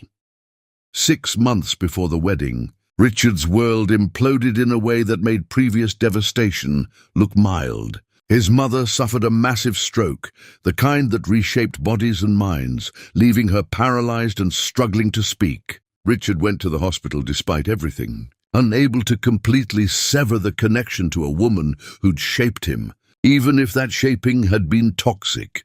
He found Constance in a private room, her right side useless, her speech slurred, her eyes showing terror he'd never seen before. She was facing mortality, and it had shattered the certainty she'd worn like armor. A priest sat beside her bed. Constance had requested last rites, convinced she was dying. The priest looked uncomfortable as Richard entered, like he knew something Richard didn't. "She wants to tell you something," the priest said quietly. "She asked me to witness it." Constance's left hand trembled as she gestured Richard closer. Her words came slowly, each syllable a struggle, tears streaming down the working side of her face. "I destroyed your marriage deliberately." Richard's blood went cold. "What?" "Letters," Constance forced out. "From Demeter after divorce. 3 letters." The priest handed Richard a folder he'd been holding. Inside were copies of letters in Demeter's handwriting, addressed to Richard at their former home address. Letters that had been marked returned to sender but never actually returned. Richard's hands shook as he read them. The first explained she was pregnant with triplets, that she'd nearly died from complications, that she was terrified and alone. She asked if Richard wanted any involvement before she made permanent decisions. The second letter detailed her medical bills, begged for help just to survive, promised she'd never ask for anything more if he'd just help her through this crisis. The third letter, written 3 months after the divorce, asked one final time if Richard wanted to be part of his children's lives before she accepted that he didn't. All 3 had been intercepted. All 3 had been kept in Constance's personal safe. All 3 had been deliberately prevented from reaching Richard. "You knew," Richard whispered, his voice shaking. "You knew she was pregnant with my children, that she almost died, that she was begging for help. And you made sure I never saw these letters." Constance nodded, more tears falling. "Feared she'd make you independent, wanted you under control, family, legacy. You stole my children from me." The words came out hollow. You made me a man who abandoned pregnant wife, and I never even knew she was pregnant because you intercepted every attempt she made to tell me." The priest shifted uncomfortably.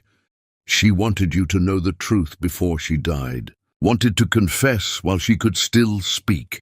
Richard looked at his mother, this woman who'd shaped his entire life, who taught him that family legacy mattered more than individual happiness, who destroyed his chance at knowing his sons because she'd valued control over humanity. "I forgive you," he said quietly, watching shock flicker across her face. "Not because you deserve it, but because holding on to this rage would poison me the way your need for control poisoned you. I forgive you so I can let you go completely." He stood, taking the folder with the intercepted letters. "This is the last time we'll see each other. You can die knowing you got your confession, your last rites, your religious peace, but you won't get my presence again. You stole everything that mattered from me, and I'm done letting you take anything more." He left the hospital and didn't return. Constance Roy survived her stroke, but Richard was finished with her regardless. He had the priest's testimony and the intercepted letters documented legally, evidence that might matter someday, even if it changed nothing now. Then he wrote to Demeter one final time, not asking for anything, not pleading for access to sons who didn't know him, not trying to justify choices that couldn't be defended. He simply took complete accountability for every decision he'd made, acknowledged that she'd built something magnificent from the ashes he'd created, stated that his sons were fortunate to have her as their mother and Tobias as their father. He included the legal documentation of his mother's confession and copies of the intercepted letters, giving Demeter the truth she'd deserved 4 years ago. He told her she owed him nothing, not even acknowledgement of this letter, but that she deserved to know her. Attempts to reach him had been real and had been sabotaged. The letter was delivered to Lionheart Industries on a Monday morning. Chapter 9. The Revelation. Demeter opened the envelope between meetings, expecting another legal notice or correspondence. Instead, she found Richard's handwriting and documentation that reorganized her understanding of the past. She read the confession from Constance Roy first, the legal testimony witnessed by a priest, admitting to intercepting 3 letters Demeter had sent in those desperate early months. She read copies of her own letters, seeing words she'd written while terrified and alone, words she'd thought Richard had received and ignored. The validation hit differently than she'd expected. For years, she'd believed Richard had known about the pregnancy and had simply not cared.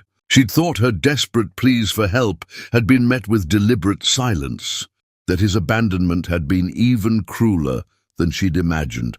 Learning he'd never received her letters didn't excuse his choices. He'd still divorced her without checking if she might be pregnant, still allowed his family to reduce her settlement, still lived 4 years without wondering if she'd survived. But it explained why he'd never attempted contact in those early months when she'd needed help most desperately. Someone else had stolen that opportunity from both of them. Constance Roy had decided to play God with other people's lives, and the consequences had rippled through years, destroying relationships and nearly killing Demeter in the process. Demeter read Richard's final letter, noting that he didn't ask for forgiveness or access to his sons. He simply took accountability without excuses, acknowledged the life she'd built, admitted that Kaelin, Darius, and Phoenix were better off with the family they had. The letter felt like closure she hadn't realized she needed. Not because it changed anything. Richard was still the man who'd handed her divorce papers on their anniversary, still the father who'd been absent for every moment of his sons' lives. But knowing the full truth mattered. Knowing she'd tried to include him, that her attempts had been sabotaged, settled something in her chest. She wasn't the woman who'd hidden children out of spite. She was the woman who'd tried to do right, even while being destroyed, whose attempts at honesty had been weaponized against her. She placed everything in a fireproof box with other legal documents from that period. The divorce papers, the settlement records, the medical bills from her near-death experience, evidence of who she'd been and what she'd survived. preserved for when her sons were old enough to understand the full story. Someday, when they asked questions about their biological father, she'd give them this truth, not to poison them against Richard, but to help them understand that his absence wasn't about their worth. It was about his choices and his family's cruelty, about circumstances that had nothing to do with how extraordinary they were. For now, though, she had work to do and a wedding to plan, and 3 sons who needed her present in their actual lives, rather than dwelling on a past that was finally, completely finished. Tobias found her in her office that evening, recognizing something in her expression. "Everything okay?" She told him about the letter, the confession, the intercepted correspondence. He listened without interrupting, his hand finding hers across the desk. "What do you want to do with this information?" he asked when she finished. Demeter considered carefully. "I'll tell the boys when they're older. They deserve the complete truth, not a sanitized version. They should know their biological father made terrible choices, but that his mother actively sabotaged any chance for redemption. That knowledge won't change our family, but it'll give them complete information. And for now, I want to take my husband and our sons to the beach house we bought together and live in the present we've built." She smiled, feeling lighter. "I want to help Kaylin develop the photographs from our last vacation. I want to watch Darius's soccer tournament. I want to hear Phoenix perform the piece he wrote for our wedding. I want to live in what we have instead of what we survived." Tobias kissed her forehead, the gesture familiar and grounding. "That sounds absolutely perfect." They went home to find the boys, building an elaborate fort in the living room, using every pillow and blanket in the house.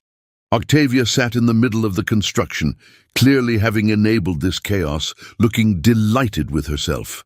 "Mama! Uncle Tobias!" Phoenix called from inside the fort. "Come see, we made a castle." Demeter and Tobias crawled into the fort, squeezing into a space barely big enough for all of them. The boys explained their architectural choices with serious enthusiasm, pointing out support structures and design elements. They'd created something impressive out of ordinary household items, the same way Demeter had created an extraordinary life out of ruins. That night, after the fort was reluctantly dismantled and the boys were in bed, Demeter stood at her bedroom window looking at the city lights. She thought about the woman she'd been 4 years ago, terrified, bleeding, convinced she was losing everything. That woman would never have believed she'd end up here, successful beyond anything she'd imagined, about to marry a man who chose her every day, raising 3 sons who knew they were loved unconditionally. She'd transformed abandonment into fuel for resurrection, proven that Richard Roy's inability to love her said everything about him and nothing about her worth. The Lionheart legacy wasn't about revenge against a man who'd destroyed her. It was about a woman who'd refused to stay destroyed, who'd built an empire while teaching her sons that real power came from keeping promises, from choosing love deliberately, from building something that couldn't be taken away, because it lived in character rather than circumstances. Demeter had crowned herself queen, and no one could ever take that throne away. Chapter 10. The Lionheart Throne. Autumn arrived with perfect weather that felt designed for new beginnings. Demeter married Tobias on a Saturday afternoon, at the estate she'd purchased with her own earnings, a symbol of how far she'd traveled from the terrified woman who'd nearly died alone in a public hospital. The property wasn't ostentatious, but it was beautiful. Sprawling grounds with old trees and gardens that bloomed even in October. The ceremony took place under those ancient trees, surrounded by people who represented survival and transformation. Octavia sat in the front row as mother of the bride, her eyes bright with pride. The women from Demeter's mentorship programs formed a circle of witnesses. Tobias's family filled the other side, having embraced Demeter and her sons completely. Kaylin, Darius and Phoenix stood as junior groomsmen, wearing suits they'd helped select, their faces serious with the responsibility they'd been given. The ceremony began simply. Demeter wore a dress from her own manufacturing line. Tobias wore a suit his late wife had helped him pick out years ago, honoring the love he'd lost while celebrating the love he'd found. The vows they exchanged weren't traditional. "I can't promise perfect," Tobias said. "I can't promise we'll never struggle. But I can promise I'll show up every single day. I can promise I'll choose you and these boys deliberately. My love isn't conditional. It's based on seeing exactly who you are and deciding that's more than enough." Demeter's vows came from deep. "I spent years believing I wasn't enough. You've taught me that real love sees your scars and doesn't flinch. I promise to trust you even when trust is scary. I promise to keep building this life where our sons learn that families are made through choosing." The officiant pronounced them married, and Tobias kissed Demeter like she was the answer to every question. The boys cheered, but the ceremony wasn't finished. Kaylin, Darius, and Phoenix stepped forward, holding a paper they'd worked on together. Kaylin spoke first. "We wrote this together because we wanted Tobias to know what it means that he chose us," Darius continued. "Lots of people have dads because of biology. But we have a dad because someone decided we were worth choosing," Phoenix finished, his voice wobbling. "You taught us that real men keep promises, that they show up when things are hard. Thank you for choosing us." The three boys spoke in unison. "Can we call you Dad now? Not because you're replacing anyone, but because you earned it." Tobias was crying. "Calling me Dad would be the greatest honor of my life." The boys rushed him, and Tobias held them like they were precious because they were. The reception was joyful. Demeter danced with each of her sons. She danced with Tobias, her husband. She danced with Octavia. "You did good," Octavia said. "I'm proud of you. I learned from the best." Across the city, Richard watched the wedding photos trend online. Demeter looking radiant, Tobias looking at her like she was his world. Three boys beaming with happiness. Richard began dismantling his own life and rebuilding it into something that might have meaning. He stepped down from Roy Telecommunications, transferring his ownership into a trust benefiting organizations that supported single mothers. He moved into a modest apartment. He volunteered helping divorced fathers avoid his mistakes. He wrote letters to Kaylin, Darius, and Phoenix that he never sent. His transformation was genuine, but changed nothing. Some mistakes were permanent. Meanwhile, Demeter lived in the future she'd built. She and Tobias took the boys to their beach house. They built sandcastles, Darius directing the engineering, while Kaylin documented everything and Phoenix arranged shells in patterns. On their last evening, Demeter stood watching her family work on an elaborate sand sculpture. The sun was setting gold over the water. Kaylin walked over, sand covering his legs. "Are you happy, Mama?" "Yes, baby. I'm very happy." "Good." He adjusted his glasses. "Dad says happiness is something you build. I think you're really good at building things." Demeter pulled him close. "We built this together, sweetheart. You and your brothers and me. We built something nobody can take away." "I like what we built." "Me too." He ran back to join his brothers and Tobias. Demeter stood watching them, understanding that this was victory. Not the court case or the business. This, her family playing in the sand, secure in their love. This was what she'd been fighting for. The Lionheart legacy was never about defeating Richard Roy. It was about teaching her sons that real power came from integrity, from showing up, from building lives rooted in love. She'd taken abandonment and transformed it into resurrection. She'd crowned herself queen and built a kingdom where her children would never doubt they mattered. Tobias called to her. Demeter walked down to join her family, her bare feet leaving impressions the tide would eventually erase. But the kingdom she'd built, the one that lived in her sons' certainty that they were loved, in Tobias's daily choosing, in her own refusal to let cruelty define her, that kingdom was permanent. She'd survived. More than survived, she'd thrived.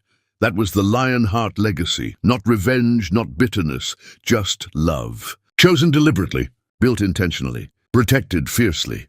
Just a woman who'd refused to stay destroyed, and the family she'd built from the ruins.